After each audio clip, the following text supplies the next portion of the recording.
We made it to Monday. We survived week 6. Spags, I am ready to take lowball victory laps. I mean, we got to take the victories where we can get them. I have less to point to for week 6, but we are going to talk about our lowball results for versus Al Smizzle. Al Zeidenfeld did the show on Friday. We're also going to talk some week 7 waiver wire because looking ahead never stops on here. We got some people to welcome to the family. And of course, we got Monday Night Football, Bills Titans to talk about for NFL DFS Showdown. So, Pete, a packed Monday as always. Let's get into it.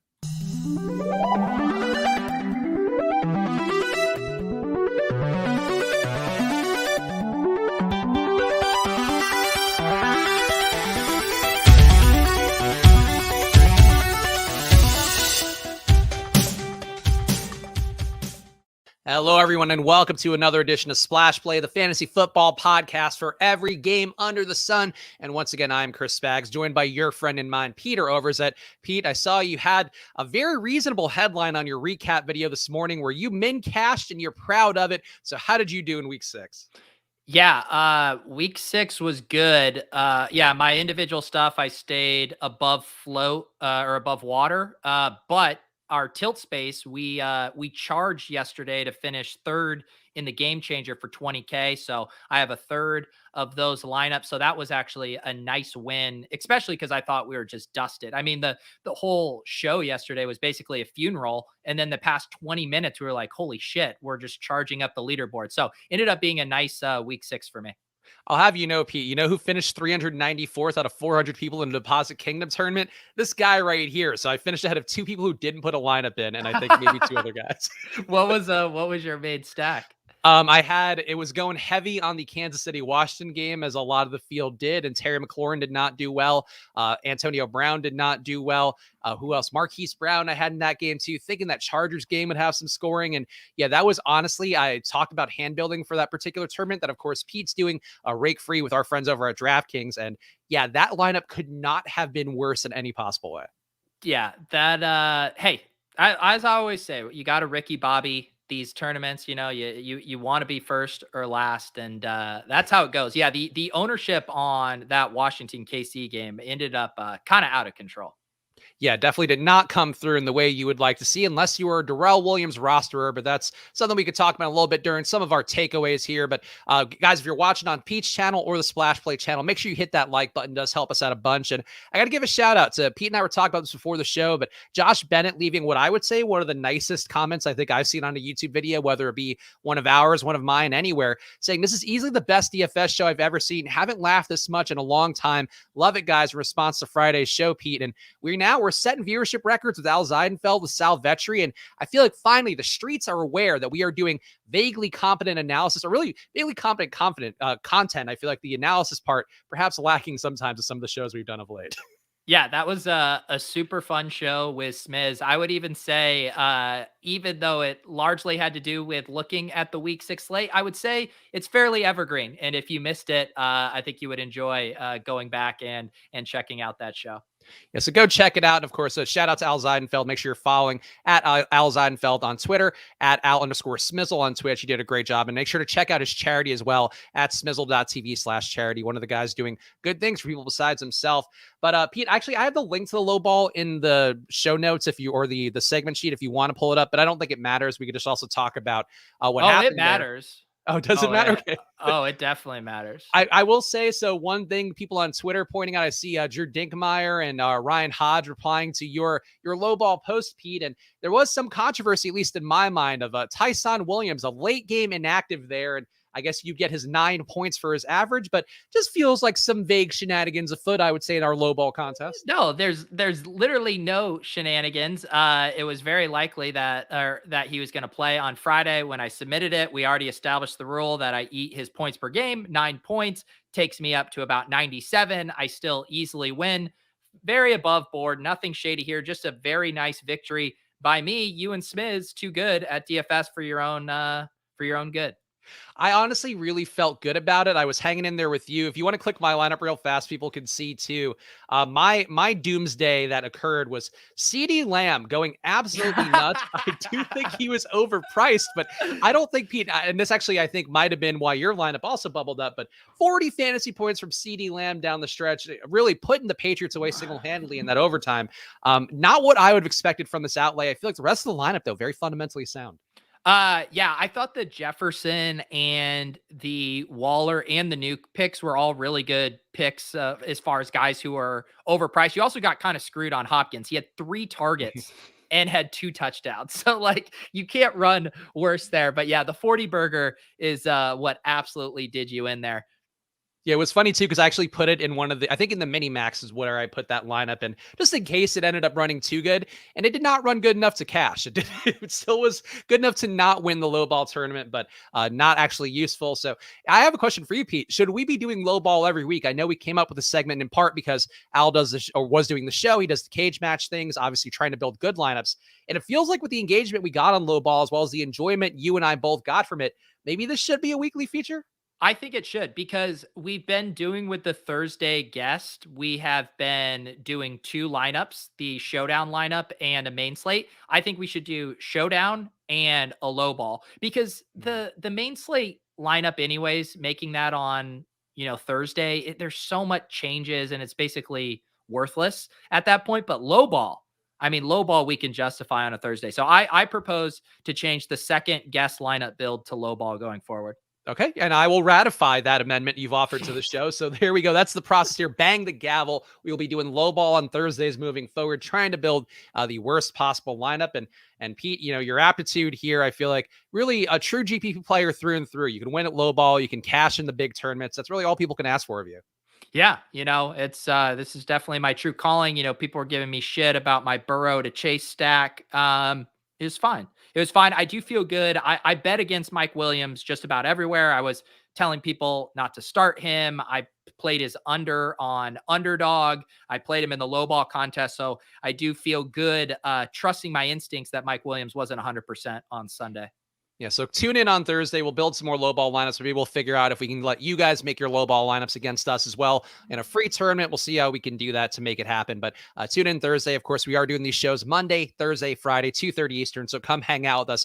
We're always doing something here on Peach Channel and a Splash Play channel. Also, some plugs to go out right now. We are going to do, I guess, one more giveaway of a viewer guest spot on today's show based on the 5 stars and reviews being given out on Apple Podcasts. So if you haven't done that yet, please go over to our Apple Podcast page and give us that 5 stars and a review. Any kind review on there will get you submitted to really be just a guest on the show to be able to embrace the possibilities that we did last week along with our boy Frankie. So please you'll leave us 5 stars and a review on Apple Podcasts. Make sure you're also going over to footballoutsiders.com/subscribe for just under $5 a month. You can get DVOA, a bunch of other great tools and data into your life to help make some better holistic lineup decisions. They're the ones that I made this week. You can get all that data for yourself at footballoutsiders.com/subscribe for just under $5 a month. Get that annual package. So go check that out.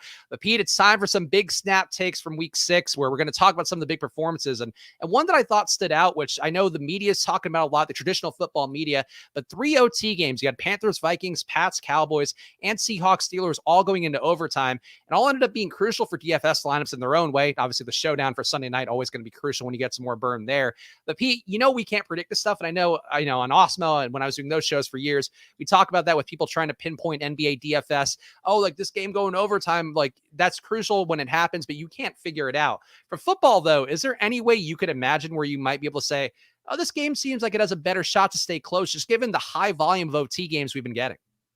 Yeah, I know. I always would marvel at the NBA bros that was like an actual strategy of just trying to stack up a game that you thought might go to overtime. Yeah, I don't think that's anything I'm going to be adding to my process. I don't even know where you would begin to model that. Takes a lot of randomness and luck to get it right. But yeah, it certainly helps when you have CD Lamb and that game goes to overtime and he gets a walk-off touchdown. So yeah, definitely just run good when those games go to overtime.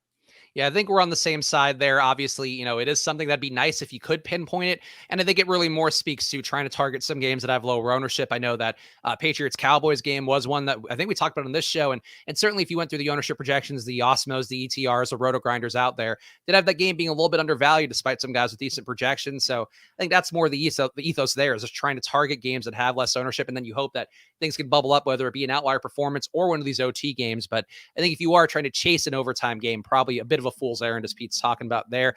Other big news this week, Pete, we had Kareem Hunt is going to be out at least 3 more weeks after being a chalk bust versus Arizona, and was one that looked worse during the game where he was being carried out, couldn't put any weight in his right leg. Turns out it's a calf issue, and Nick Chubb's status is still up in the air. So what do you do, Pete, in this scenario where the Browns are playing Thursday night? Nick Chubb rumored maybe to go on the IR before this week, but now they might just need him back in there to have somebody good. And we do have 2 guys behind them that could be also in play with Felton and Johnson. So are you willing to do anything with the Browns heading into Thursday night? Yeah, I mean, I think it'll be a fairly split backfield. I think those guys have kind of defined roles. Dearness Johnson, on early downs will probably get the goal line work. Demetric Felton as the pass catching back. I think they are both going to be probably pretty popular showdown plays and might make some appearances here on our early waiver wire column as well. I think both are fairly interesting. Yeah, so it's something that, definitely for a showdown build going against Denver could be some room for things to happen there. But, we'll talk about more of the waiver wire segment. But if you get any sort of time frame here for a run first team, I know the game script didn't work out that well for Kareem Hunt, which was much to my consternation, as well as large portions of ownership of the field out there. But in that spot, this is a Cleveland team that does want to run pretty heavy. When they have the chance to do that, they will do that. And it could be one of Johnson or Felton having that outlier day, maybe both, depending how the showdown pricing looks on Thursday. The Cardinals in that same game also moved to 6-0 after their 23-point win over Cleveland.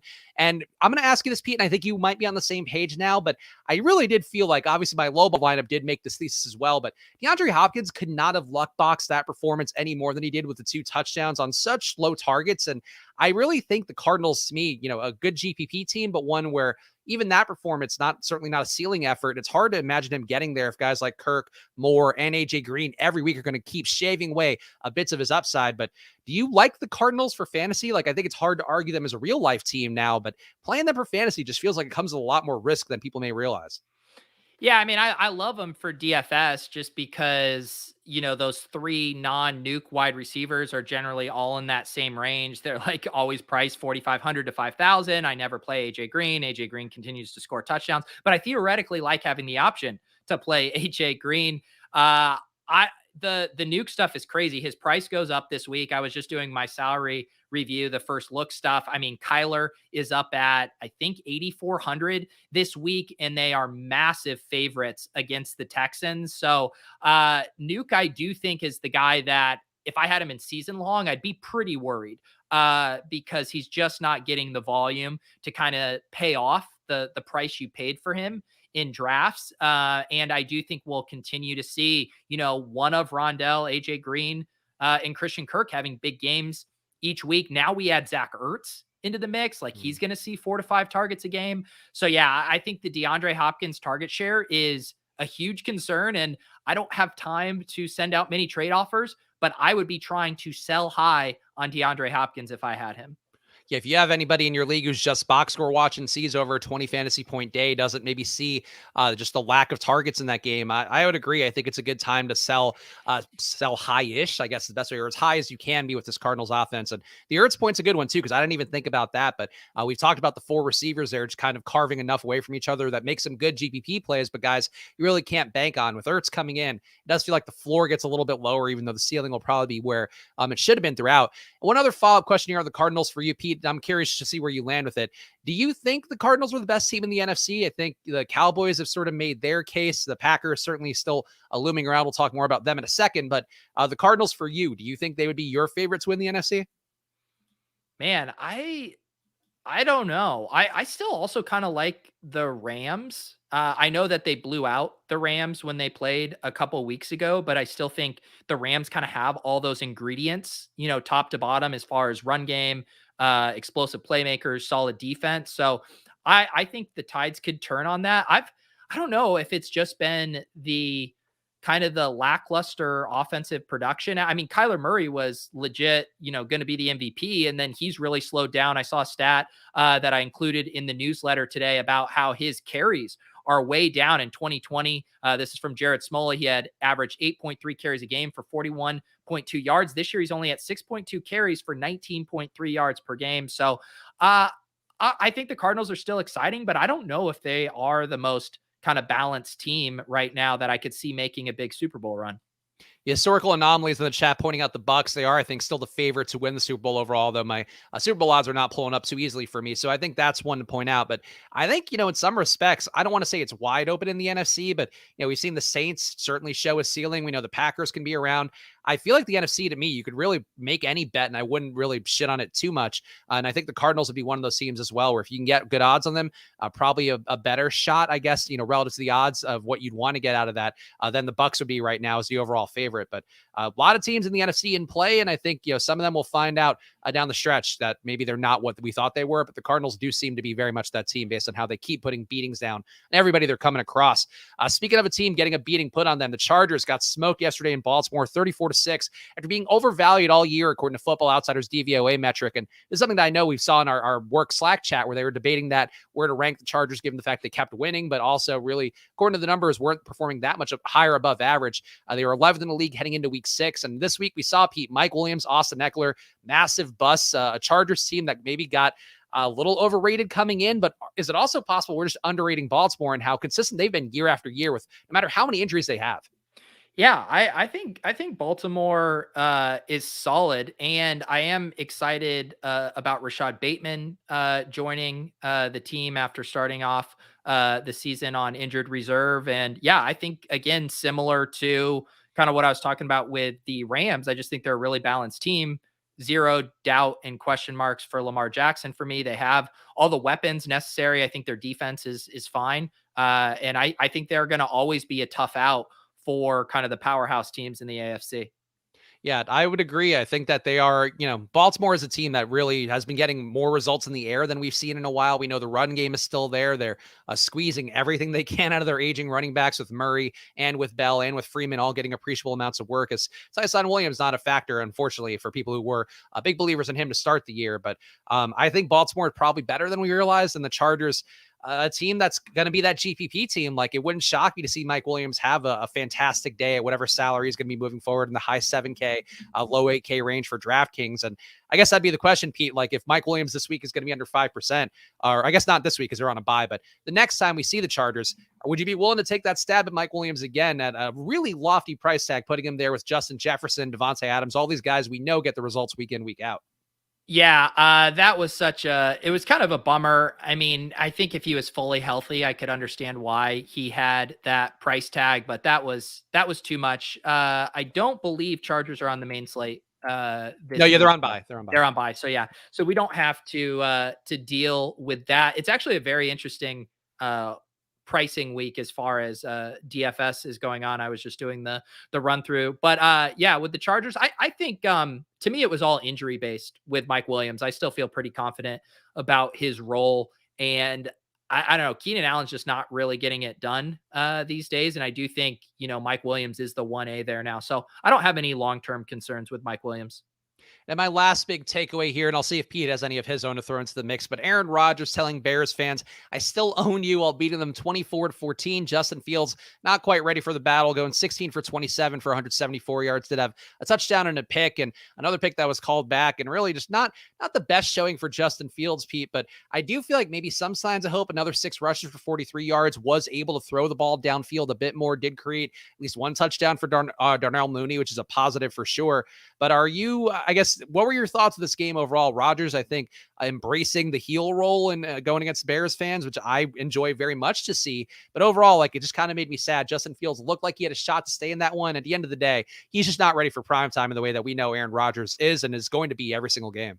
Yeah, I was encouraged to see him rushing more, but there's no it's all training wheels on this offense right now. And it's a bummer too, because you can clearly see the path for Justin Fields getting to kind of a Jalen Hurts like level as far as his rushing production. But this offense is just so capped right now. It's really sad to see Allen Robinson basically, fall off the map. You would have hoped that a new quarterback in Fields would have been what unlocked him here. I thought Khalil Herbert played well in relief. Another notch in the belt of running backs don't matter. Khalil Herbert just comes in and looks great in relief of Montgomery and Damian Williams. So yeah, I'm frustrated with this offense. Like when I go to make DFS teams, I mean the Mooney price tag has been nice and Justin Fields' price tag has been nice. So I'm always tempted.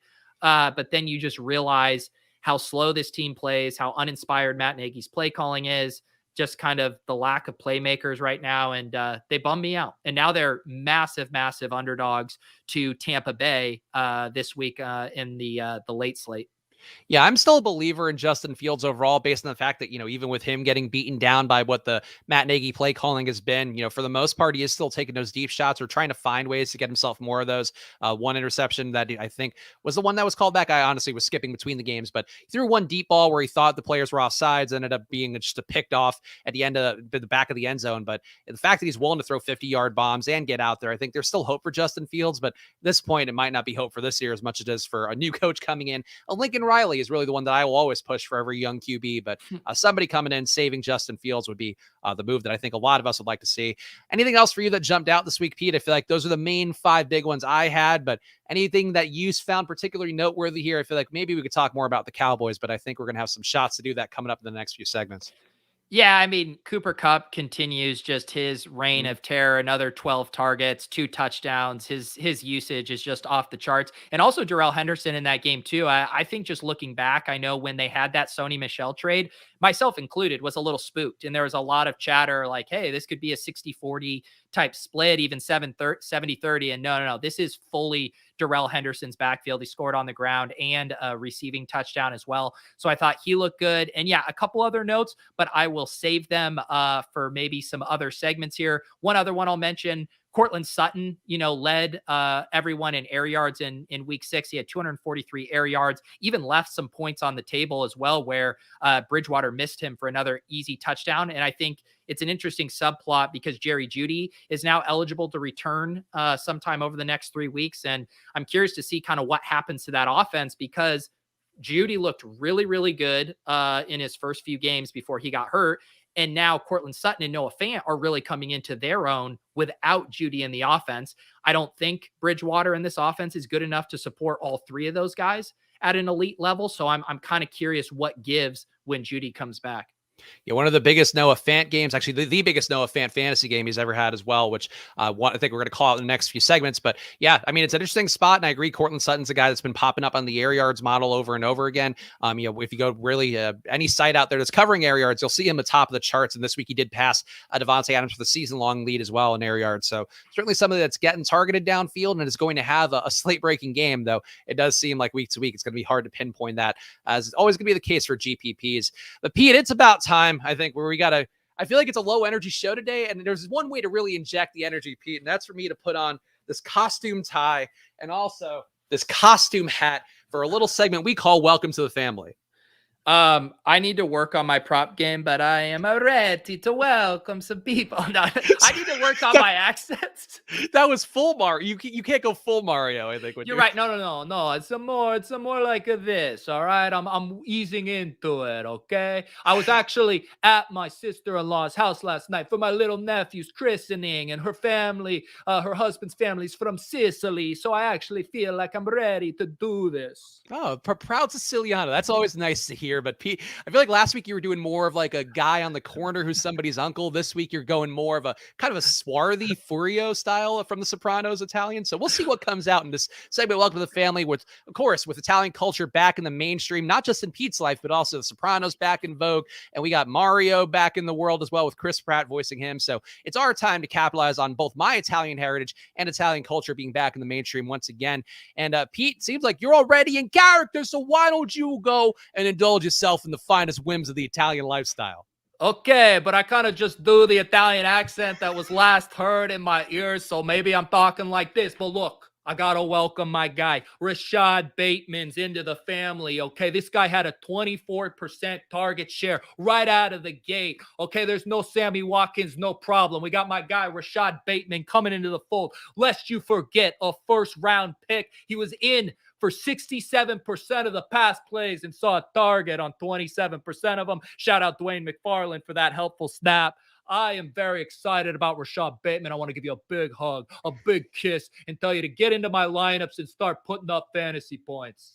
Look at you quoting some real numbers here. And also, Pete, I thought about your nickname a little more. Obviously, the name we should be going with, given your career choices, the content you do. Petey Overs. You're all about the overs here, all about the big numbers. And that's one. Another guy who's all about the numbers, also about the Italian lifestyle that we like to see. Rich Bisaccia, who I'm going to call Big and Rich, even though we're not big on the country music in the community. The name fits if we're going to welcome him to the family. 10-point victory in Mile High. Push the ball downfield to Henry Ruggs. Henry Hill, Henry Ruggs. It don't matter. Rich Bisaccia is going to be there chucking it downfield. If not himself, having somebody else do it for him. And that's what you want to see, Pete. He's not only creating the offense for his guys, for his family, but also the other families, the 5 families sitting at the table in the NFC West, the AFC West. They're all going to be there participating as well. Noah Fant, biggest fantasy day of his life. Cortland Sutton, air yards out the wazoo, Maron. My God, that's big and rich for you. That's the lifestyle with no John Gruden holding things down for me and my family. My God, you're good at this. It's almost like you're Italian through and through, Spags. But let me tell you, I got a guy that I want to welcome to the family. I want to give him the biggest bear hug that he can barely breathe. And then I send him back out on the field for these touchdowns. And that's none other than Darrell Williams, the backup running back turned starting running back for the Kansas City Chiefs. Okay. No Clyde Edwards-Helaire, no problem. Okay. My guy Darrell comes in and does it all. 21 for 62 and 2 tutties on the ground, 3 for 27 through the air. I'm telling you what, I don't miss Clyde Edwards-Helaire. Does anyone in Kansas City miss Clyde Edwards-Helaire? Because I don't. I think Darrell Williams is our generation's Clyde Edwards-Helaire, and that's not necessarily a good thing, but this week it was. I love Darrell Williams. He's the man. You remove CEH, we boost this boy up. And Evan Silva gave him the nickname the Mentor, and we're all about mentoring in the Italian community. You got to have your seasoned veterans in the mix. You got to bring the young guys along, and there's another guy you could also call a mentor too, AJ Green. And normally we don't like AJ's. AJ Soprano kind of ruined the bit there, but AJ Green, been around for a while, and here he is week in, week out, 17 fantasy points, hitting Petey overs 3 times this year so far, Pete. Over 17 fantasy points, and I know you're down on AJ Green, but when he brings that sweet stuff into your life time and time again, I mean, Maron, he might be better than DeAndre Hopkins. I think we could all agree there in our family. No, we can't agree on that, okay? All right, this guy AJ Green, he's about 1 year away from sleeping with the fishes. He's going to take an eternal dirt nap any one of these days. Get out of here with this shit. Maron, Pete, you got one more for me, or do you want me to take one more here off the table? Welcome into the family. Okay, I'll do one more. I just want to say a big, hearty welcome to Jalen Waddles. This guy goes across the pond. He puts up 2 touchdowns, just balling out. The kid gets 10 targets a game. No Will Fuller, no problem. Jalen Waddle, I was skeptical. I thought they drafted you too high. I thought you were going to just be Henry Ruggs 2.0, but I was wrong, Jalen. I'm sorry. Come here. I want to give you a hug. I want to give you a hug and welcome you to the family.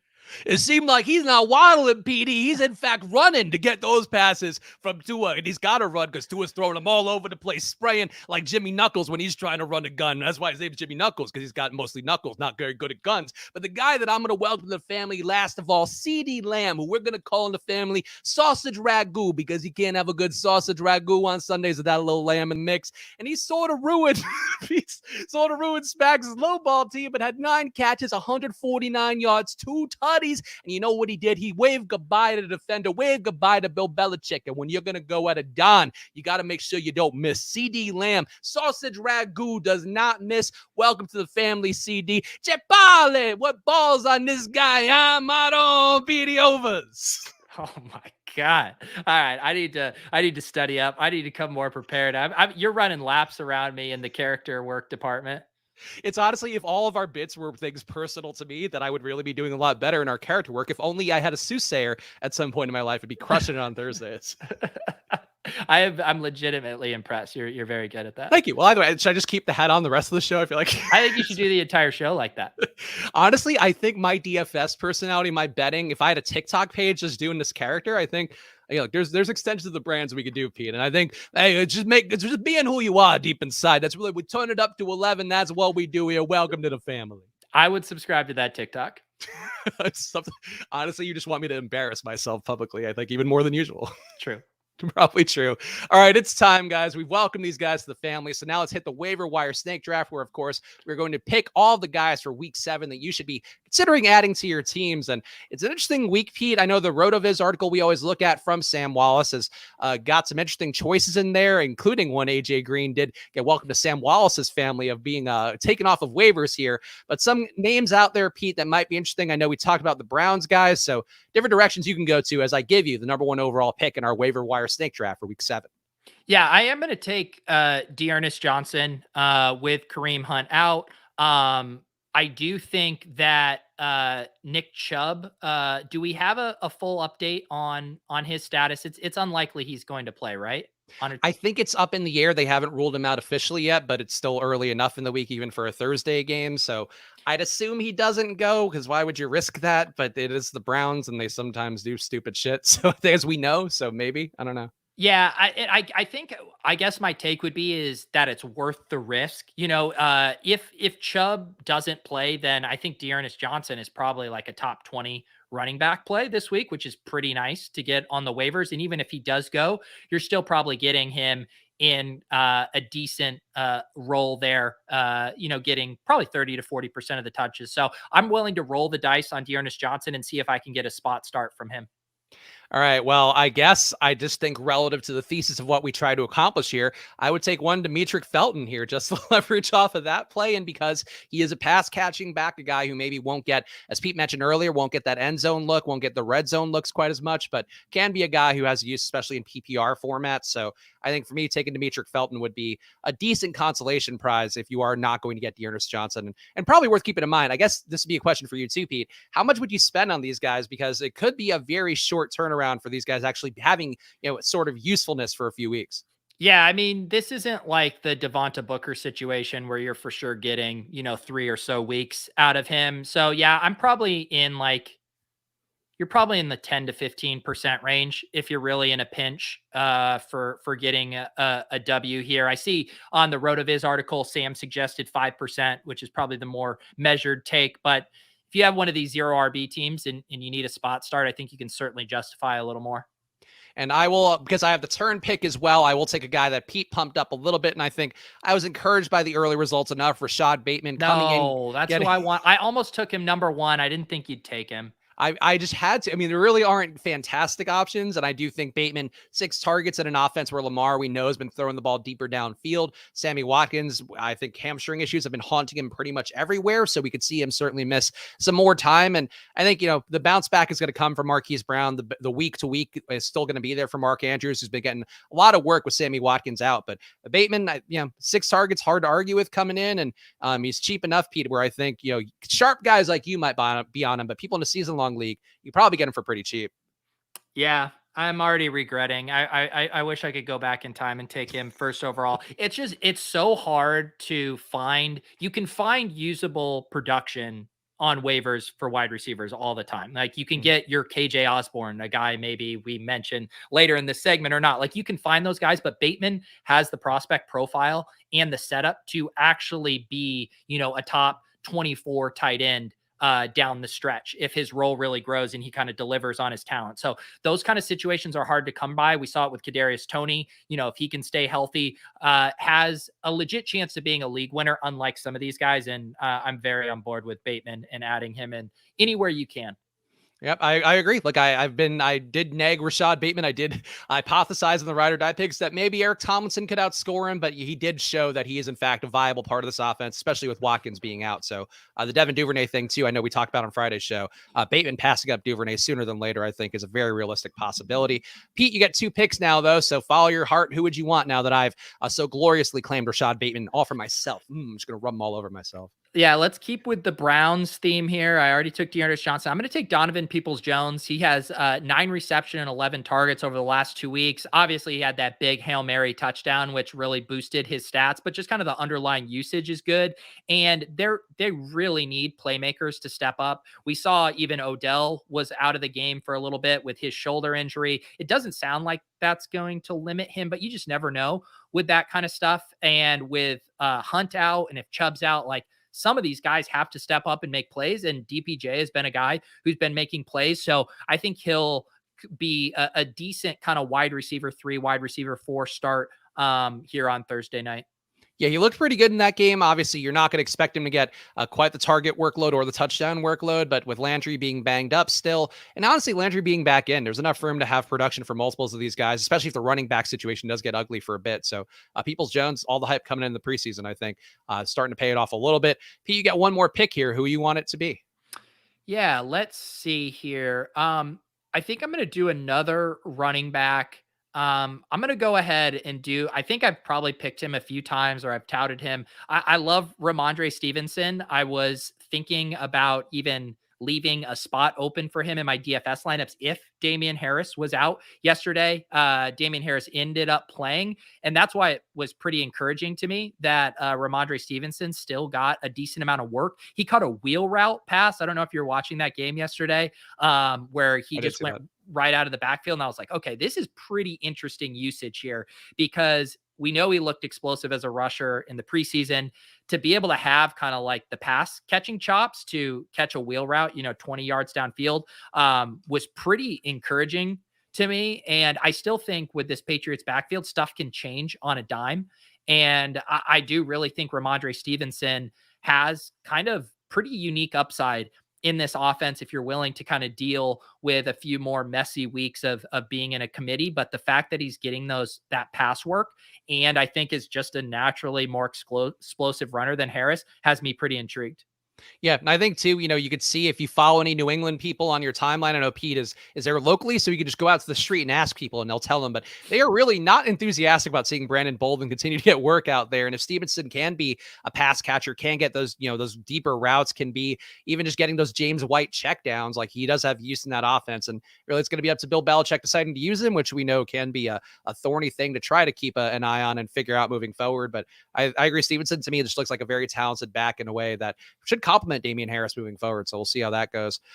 For me, I will take a guy that you mentioned, and he was so close to coming through for me on the ride or die pick. And Pete, this is one of those things where we don't talk about this as much, the machinations of the game, but boy, you fucked me on that Vikings wide receiver core, because you made me I had KJ Osborne outscoring Justin Jefferson. That looked good. And you're like, no, it's only a 10-pointer if he also outscores Adam Thielen. He didn't outscore Adam Thielen, but KJ Osborne, I think, is a really good waiver wire pick, and he should be owned over 80% in ESPN leagues now, but he's been getting steady work. He's going to be there every week that you see Jefferson and Thielen kind of come down. And we saw, he can have an up week even with Thielen having a really outlier effort for himself. So I'm really encouraged by KJ Osborne. I think, you could tell just by watching him on the field, watch the tape here. But still, KJ Osborne getting the work, running the routes. I think that is something that can pay off at least until Irv Smith is back in the mix, taking some of that away. Yeah, all I heard was that you tried to sneak a fake 10-pointer through, and I rightly made it a proper 10-pointer with the Adam Thielen hurdle as well.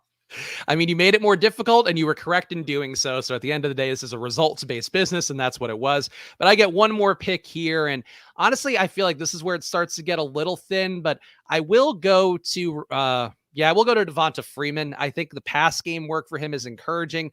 The weird split here at running back, I think Latavius Murray is still the guy you'd want the most, but he could easily, I think, supplant Le'Veon Bell. Can Devonta Freeman if he just is a little more spry, and Bell kind of duplicates a little more what Latavius Murray is doing at this point in his career. Bell not running routes like he used to be in his Pittsburgh Steelers days. So in this spot, to me, I think Devonta Freeman useful in a Ravens offense that's really agnostic about who's scoring. I think you could see Devonta Freeman bubble up. So really more of a desperate move more than anything, Pete, but I feel like Freeman could have some use. Yeah, I really want it to be Tyson Williams, but it seems very much like the team does not trust him whatsoever, as evidenced by him being inactive now, I think, back-to-back weeks. So, yeah, if Latavius Murray misses time, it's definitely going to be Freeman leading the backfield there. All right, what do you want for your last pick here in our Week 7 waiver wire snake draft? Yeah, I'll list a guy that actually probably should be higher. He's barely sneaking into our criteria here of being available in more than 80% of leagues, but Ricky Seals-Jones is still available in 80.9% of leagues. He played 100% of the snaps yesterday. He is exactly who Logan Thomas was in this offense, albeit maybe not quite as exciting of a talent, but 15 targets, 99 yards, and a score over his previous 2 weeks. So that kind of steady production is just very hard to find at the tight end position. You know, you're normally dependent on touchdowns, but with his role, he has a pretty nice floor as well. So interested in him. Also interested in him in DFS. His price only went up to 3,700 this week. They play the Packers. I think it's another nice spot for him. One guy that I feel like we should mention too, just because I really don't know what to make of him, but I'm leaving him off here just because I don't have the confidence level. But Jamal Agnew, we saw have a pretty nice day in London for the Jaguars, and he has been getting a decent market share with DJ Chark out. And I know you are as much of a Jags expert as anybody, Pete, that Laviska Shenault, of course, still a functional part of that offense, maybe more functional than he was when Chark was there. Same thing for Marvin Jones. And would you consider taking any Jamal Agnew, or do you think this is kind of a false flag from a guy who's been and also ran in the league for the last few years for pretty good reason? Yeah, Jamal Agnew is not the kind of guy that I'm generally adding to my lineup. I mean, Laviska Shenault still had 8 targets. Yeah, I get it if you're desperate, but I don't know if this offense can support 3 to 4 guys. I mean, of course you have you have Marvin Jones. Dan Arnold has been playing well for them, and then you're gonna have Visca. So yeah, I don't know if I want to be dealing with the fourth option on the Jags, but I get it. 13 targets in 2 games is definitely worth pointing out. Yeah, I think to me, it feels more like one of those things that'll pop up when you have Dan Arnold getting integrated, when you have a guy going out. It's something to me where I don't have the faith in Agnew, but I think another guy that honorable mention maybe for Jamal Agnew if you wanted to really get deeper at wide receiver. But we got a few more minutes here, Pete, and I feel like we can do maybe a lineup build as well for the Monday Night Football. But first of all, let me pander for likes real fast. If you're watching on Pete's channel or on the Splash Play YouTube channel, make sure to hit that like button. It does help us out a bunch, helps us get seen by more people and keep the momentum up from our last few really fun Friday shows that we've had. So make sure to go hit that like button, whether you're watching anywhere, just help us out and do that. And of course, make sure to go to footballoutsiders.com/subscribe. Lots of great data on there to help you make informed decisions, especially for a showdown slate like one today with Buffalo and Tennessee, where you want to see every little bit of advantage you can get out there, including wide receiver twos much worse against Tennessee, or much better against Tennessee's defense, rather, than wide receiver ones have been. So maybe another week where Stephon Diggs underperforms. We'll find out together, but Football Outsiders definitely gives you an interesting look here that you won't get other sites using higher level football data. So go footballoutsiders.com/subscribe. $5 a month are the packages on there if you get the yearly package. So go check them out. But Pete, we got Buffalo 29.8 implied points, Tennessee 23.8 implied points. And it's a game where we know Buffalo's been really good. Tennessee has been underperforming time and time again. And Tennessee running into a buzzsaw potentially of a defense for Buffalo in terms of DVOA, giving up 43.2% less production overall on the year compared to what would be expected from an average team. So with that in mind, Pete, what would be your ride or die pick for this Monday Night Football game? And then maybe we could build a lineup after. Yeah, it was interesting. I was looking at the ownership stuff for captain, and I think it's going to be pretty spread out. Josh Allen, I think, will be the most, and I think Diggs and Henry next to him. And then it kind of gets pretty weak after that outside of AJ Brown. So I think AJ Brown, I know he popped up on the injury report yesterday with an illness. I expect him to play. He looks to me like the best discounted captain option who has access to that massive ceiling. So I'll go with him.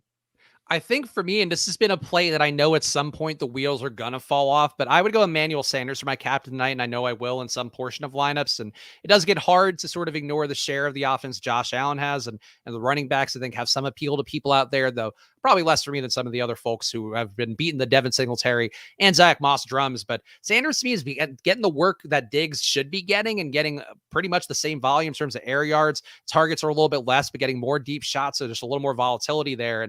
And Pete, I feel like this is the one question I would have for you. Stephon Diggs, Emmanuel Sanders, if you see more ownership going to Diggs at captain, would you want to go Diggs' way still, or would you think that Emmanuel Sanders or even Cole Beasley might be the more plus EV move?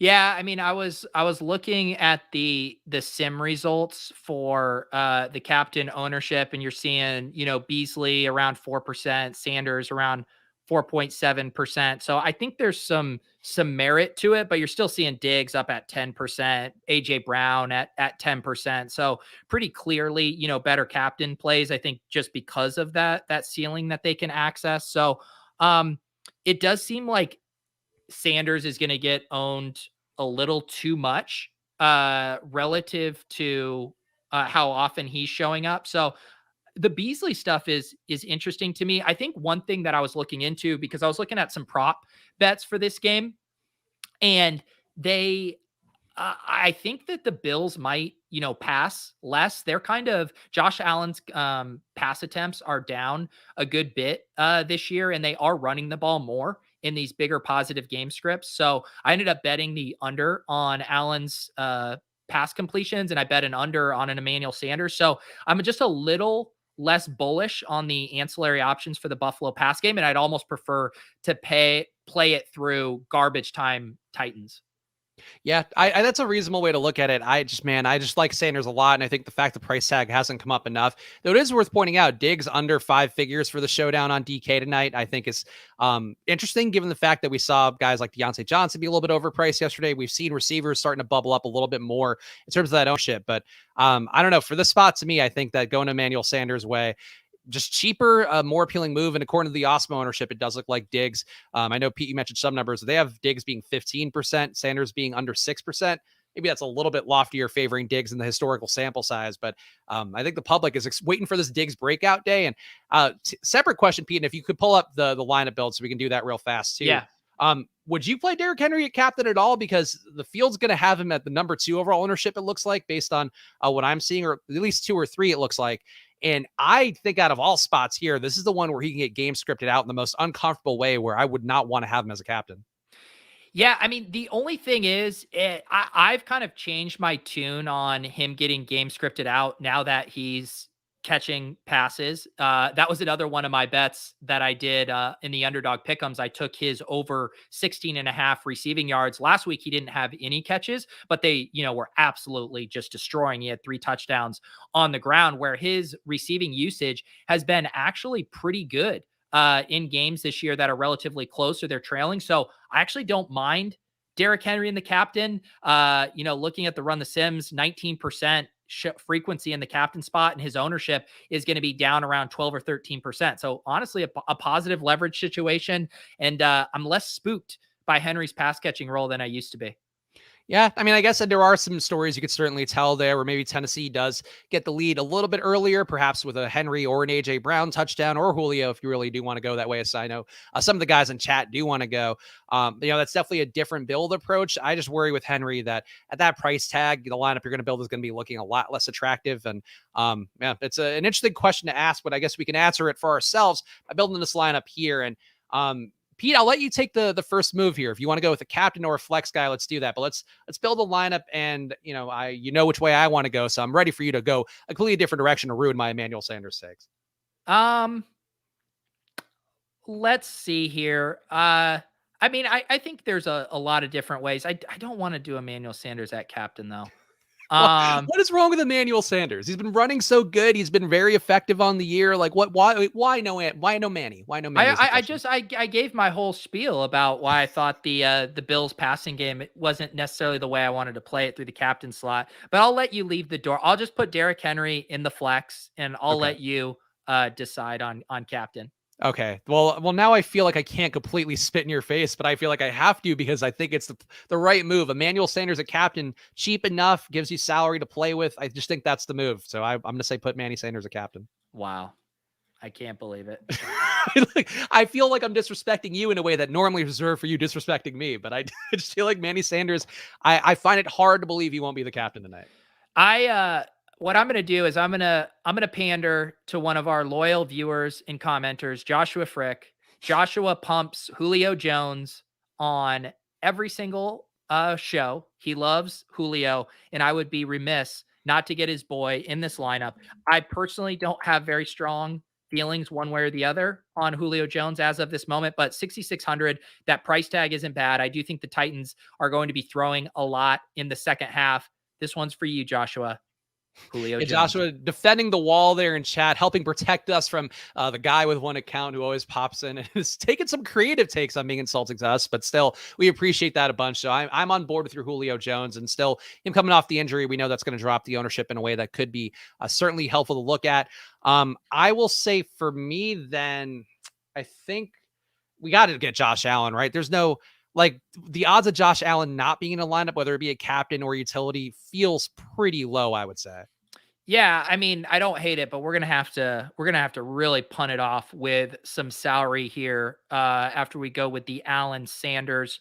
Um, How much is McNichols? McNichols at 3,000. Okay. Yeah, I'm going to do Jeremy McNichols again. I know this is double with Henry and that, but I think it'll be pretty unique. This is like 180,000, 198,000 person tournament. So going to running backs, and he's been getting a ton of targets 2 weeks ago against the Jets there. He had 8 targets. So I'm going to toss in Jeremy McNichols because we absolutely need to save some money right now. And I would say too, like playing him with Henry, probably going to be duped less. Playing him in lieu of Henry probably will be a little more of a common build. So I think that's a decent one, though. 3K for McNichols seems kind of an outrageous price tag.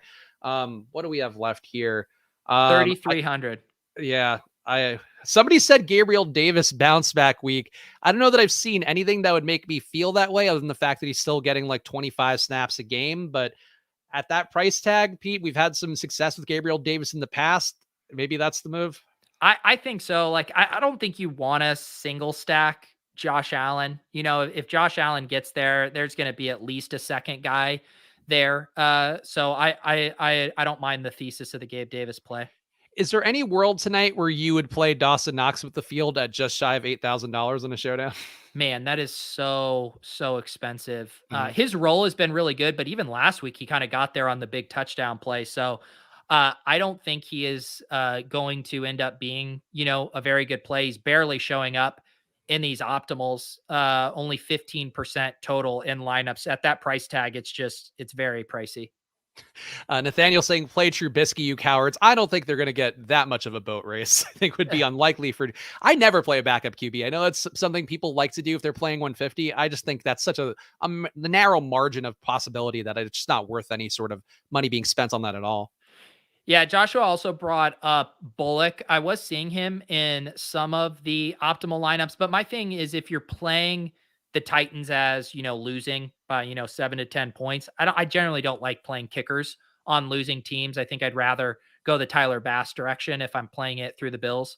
But I think there are builds if you're playing the Titans to win where Bullock could make some sense.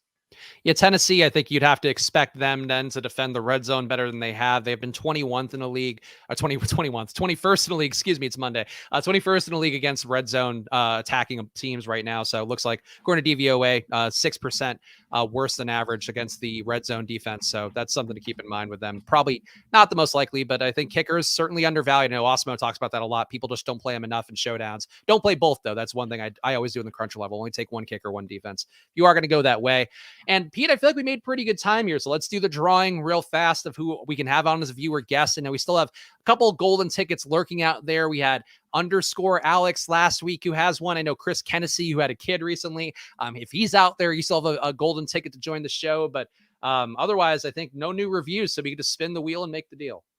Yes, and I added a couple of the tweets that I saw.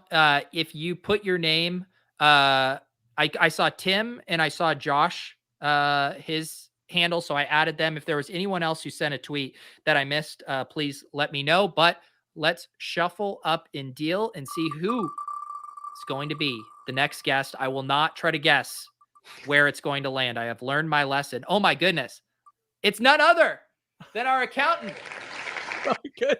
So he gets to do work for under a fair wage, and then he also gets to do a show for free. Wow, Willis is awesome. Come on down. Though honestly, I think we were gonna have Willis on at some point in the year anyway, weren't we? Yeah, let's get 2 names on though. Because we can I know sometimes Willis might be busy with obligations other than just watching our chat all day, but let's get a backup and we'll figure it out. Okay, so there we go. So Willis is one drawing there, and of course, if you get one of the other golden tickets we gave out, Alex, Chris Kennedy, feel free to let us know too. You can still come on the show whenever you please. Styles G. White. I think Styles is a guy who's been in the Osmo chats before. I feel like he might be a member of yours too. Yeah, I honestly don't recognize that name. So maybe he's more of the Osmo side because I definitely remember Styles G White, and that reminds me of the Locks. I don't know if you remember the Locks either. It's another dated reference. I The don't. rappers. There was a rapper like one of them was Styles, if I'm remembering correctly. I feel like it might have been Styles G White. Okay. All right. There you go. Styles, reach out to us either on Twitter or preferably in the Discord is convenient as well. I have the link down below if you guys aren't in the Deposit Kingdom Discord. Go ahead. Oh, actually, I'm exposing my stupidity. Styles G White actually was a former defensive end for the Bucks who was drafted in 2002. Okay, there you go. I can look on the full poll here from the iTunes review list to see if I can glean any other information. Styles G White said, by far my favorite fantasy football podcast. The balance of humor and quality information for fantasy football is rare, but Spags and Pete get it done. Apologies for being late in signing your guest book, guys. So this was one of our guys from last year when we were doing the guest book bit. Yeah. Yeah, so there we go. So shout out Styles there. And yeah, people correct me, Wallace in chat saying Styles P is what I'm thinking of from the lock. So I've mixed up my Styles. I think that Styles also had an S instead of a Z. Either way, though, Styles and Willis will hopefully be on the show on Thursday, and make sure to DM us. Willis knows how to contact us. But Styles, if you're watching this, DM us at Splash Play Pod so we know how to get in touch and get you on the show. Pete, you're going to do a showdown cram tonight, I have to assume. But what else has going on? What's going on in your world besides people needing to follow you at Peter Overzet? Yep, I'll do a showdown cram tonight. I pushed it back. Normally been doing 7:30. I pushed it back to 7:45. Needed a little bit more time tonight. So yeah, you guys can swing by then if you guys want to see what the sim results are looking like and the best tournament plays. Yeah, so make sure to subscribe to Pete's channel to check that out. Subscribe to the Splash Play channel if you're watching that one as well. We appreciate that. Go leave us 5 stars and a review in Apple Podcasts because that is one of the ways you get an entry here to be a guest on our Thursday show. Of course, we will be back on Thursday at 2:30 Eastern, so come join us then. Follow me at Chris Spags, follow at Peter Overzet, and follow at Splash Play Pod. We will follow you back on Twitter and Instagram, and otherwise, also play on Underdog, play the NBA best ball. That one is not going to fill. Like there is no way that one fills. And there is a GPP attached to that. So that, make sure you're going in there. Cause Pete, I know you're not an NBA best ball guy, or at least I presume you're not, unless you're hiding something from me. And honestly, pretty fertile ground right now to make some good teams and also have a good chance of winning some money. Yeah, we talk about it with the DraftKings Rake Free League. Overlay is the other way, other thing you should always be hunting out as a plus EV fantasy player. So yes, I need to get in those streets. I've been so busy with football. I actually wanted to do a randomizer basketball draft on Underdog. Maybe I'll get my shit together. Although when does the season start? Tomorrow? Tomorrow, yeah. Yeah. So actually that's not going to happen. But it was a good idea. It was a nice thought though. It was a nice thought.